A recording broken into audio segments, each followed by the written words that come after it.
सत्संगत जी, प्यार से कहना ध्यान निरंकार जी।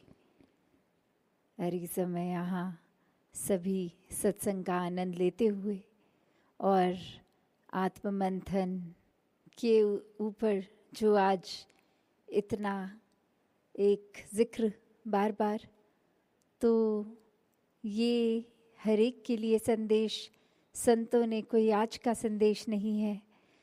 हर युग में हर जगह पर यही समझाया है कि ये स्पिरिचुअल जर्नी हर एक की ये तभी होती है जब ये परमात्मा जीवन में आता है। और अब ये सोचा जाए कि ये आता है तो मतलब ये ऑलरेडी एग्जिस्ट करता है, बस हमने अपने भीतर ये एहसास बनाना है। और हर पल का एहसास संभव होता है जीते जी ही, जब ये ब्रह्म ज्ञान की दृष्टि से ये परमात्मा के दर्शन होते हैं और हर पल फिर भक्तिमय हो जाता है। तो ये आत्म मंथन भी हर पल की अवस्था एक भक्त की, जहाँ हर पल में मन में क्या है, क्या सोच है, इसके ऊपर ही एक अपने ऊपर नज़र करके इंसान चलता है कि कोई जानबूझ के अगर गलती हो रही है तो फिर मन में क्या है, हर एक को अपने अंदर का पता है। कैसे जिन्होंने तो फोकस किया वो चीज़ों को सुधारने में, तो वो वाकई ही परमात्मा का सही एसेंस पकड़ पाए, वो मूल रूप में परमात्मा के ही एहसास में है, तो खुद को सही करते जा रहे हैं हर पल में। एक भक्ति की अवस्था में रह के सिर्फ अपना ही परोपकार नहीं, हर एक का, पूरे संसार का, मानवता का कल्याण करते जा रहे हैं। सेवा भाव फिर हर एक की, हर एक के लिए है। सिर्फ वो सेल्फिश बनकर अपने या अपने पहचान वाले घर परिवार के लिए नहीं, एक भलाई संत हर एक के लिए ही मांगता है। और प्रयास भी, प्रयत्न भी, कर्म भी फिर उसी के अनुसार कि हर किसी का भला हो सके। तो ऐसे ही भक्तों के जीवन की हकीकत, ये पल पल में ऐसा ही जीवन जीते हैं भक्त। कैसे फिर मूल रूप में ये जो परमात्मा है, चाहे कोई भी एक हम रिलीजियस बिलीफ देखें तो मूल ये परमात्मा पे ही आता है।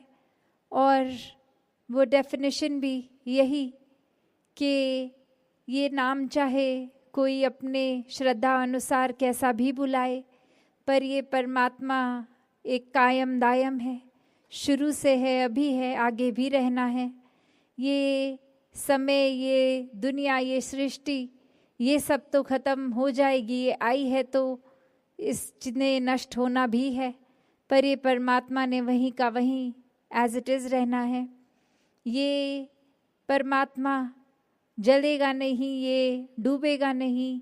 ऐसे हम किसी भी ग्रंथ को देखें तो मूल रूप में यही है कि वाहिद एक ही अल्लाह है, हर समय एक रूप जो ये एक का है, एक ही परमात्मा जिसने ब्रह्मांड और ना जाने कितने ब्रह्मांड रचाए हैं। तो हर कोई जब इस मूल से जुड़ेगा तो ही ये प्यार जीवन में उतर सकता है, वरना तो बहुत कारण बन जाते हैं अपने अपने तौर तरीकों से। हर कोई अपने आप को दूसरे से ज़्यादा ऊंचा मानने के लिए ये अहंकार रूप इतना प्रबल हो जाता है कि फिर दूसरे को किसी तरह भी नीचे दिखाने की अवस्था में आ जाता है इंसान, कि वो मेरे जैसे भाषा नहीं बोलते, वो मेरे जैसे खाते पीते नहीं हैं, उनका जन्म हमारे जन्म की एक उपस्थिति से अलग रूप में हुआ है, या फिर किसी जाति पाति के फर्क को। एक दुनिया ने कितना कारण अलग अलग बना रखे हैं कि ये नफ़रत के कारण बनते जाएं, खुद को सिर्फ दूसरों से अलग बनाने की कोशिश, अपने आप को दूसरों से बेहतर दिखाने की कोशिश, अपने आप को सुपीरियर किसी तरह से दिखाने की कोशिश। तो परमात्मा तो कभी भी ऐसी एक उम्मीद इंसानों से नहीं बना के रखते कि हर कोई नफ़रत करे, दूसरे को छोटा देखे, नीचा देखे, दूसरे के प्रति जलन रखे, नफ़रत हो। परमात्मा ने तो खुद ही, क्योंकि परमात्मा प्यार है, तो हर एक को प्यार बनना, प्यार बांटना ही सिखाया है। तो इंसान खुद ही कारण बना लेता है अपनी अंदर अपनी मैं को एक उस तरह से आवाज़ देने के लिए, वो कुछ ना कुछ रीज़न, और यहाँ तक भी कि कैसे चाहे हर एक का संदेश एक ही है, फिर भी मेरा भगवान आपके भगवान से ऊंचा, ऐसी सोच बनाकर फिर मनों में बंटवारा, नफ़रतों के कारण नफ़रतों में दीवारें खड़ी। जैसे एक कहानी का भी उदाहरण कि एक गांव में एक बार कोई किसी रिलीजन के प्रचारक आते हैं और वो अपनी ही बात रखते हैं। ऐसे करते करते वो किसी गांव में जाते हैं और वहाँ जाके उनको पता चलता है कि इस गांव में तो कोई और धर्म के ज़्यादा हैं। तो वो अब किसी भी तरह की कोशिश करते हैं, पर देखते हैं कि उस गांव के लोग उनकी बात नहीं सुनने आ रहे। वो जहाँ पहले से ही आस्था रखते हैं वहीं मान रहे हैं। तो वो एक उपाय रखते हैं कि वो देखते हैं कि जो वो पूरा गांव जिस परमात्मा में मानता है उसकी शक्ल आकार का एक पुतला, और जिसको वो मानते हैं उस परमात्मा की शक्ल आकार का एक पुतला बना के दोनों अब हाथों में लेके सारे गांव वालों को आगे बोलते हैं कि देखो आज हम टेस्ट करेंगे और जिसका परमात्मा जीत जाएगा वो ही उस गांव में उसी परमात्मा को सब मानेंगे। और ऐसा करने समय वो दोनों मूर्तियों को, वो पुतलों को पानी के अंदर डाल देते हैं, और ऐसा करने से जो ऑलरेडी वहाँ पे हर किसी की आस्था जिसमें होती है वो पुतला डूब जाता है और ये नए प्रचारक का पुतला तैरता है। तो अब ये रूप वो कहते हैं कि देखो अब मेरे भगवान को सबने यहाँ मानना है, ये जीत गया, ये तो तैर गया, दूसरा परमात्मा तो डूब गया। और ऐसा ही करते हुए वो कोशिश कि अब सबको अपनी तरफ खींच लिया जाए। और वहाँ पे एक इंसान कहता है कि चलो अब पानी का तो टेस्ट देख लिया, कल आग का देख लेंगे। तो वो उनसे उसी समय कहता है कि आप ये दोनों मूर्तियाँ यहीं छोड़ दीजिए और कल फिर से टेस्ट एक होगा। और यहाँ पे अगले दिन जैसे ही वो फिर से किया जाता है और इस बार आग में डाल दी जाती हैं, तो जो पहले से ही वहाँ परमात्मा में जिसकी आस्था थी वो मूर्ति रह जाती है, दूसरी ख़त्म हो जाती है। तो फिर हर कोई ये कहता है कि जो भगवान में हम पहले मान रहे थे उसी को मानते रहेंगे। तो ये तो यहाँ पर बात जो है, ये रहस्य ये हुआ कि वो इंसान जो आया था दूसरे गांव से, उसने यही सोचा कि कैसे मैं चालाकी से हर एक को अपनी तरफ कर लूँ। तो एक जो डूबने के समय एक लोहे की मूर्ति बन गई, एक लक्कड़ की। तो लक्कड़ तो अपने आप में पानी में तैरेगा ही, वो डूबता नहीं है। और वो लोहे की बनी तो डूब गई, और फिर वही दोनों मूर्तियों को जब आग में डाला तो इस समय वो लक्कड़ की जल गई, दूसरी एक बच गई। तो यहाँ इस कहानी का मूल सिर्फ ये कि परमात्मा तो किसी भी धातु से जुड़ा नहीं है।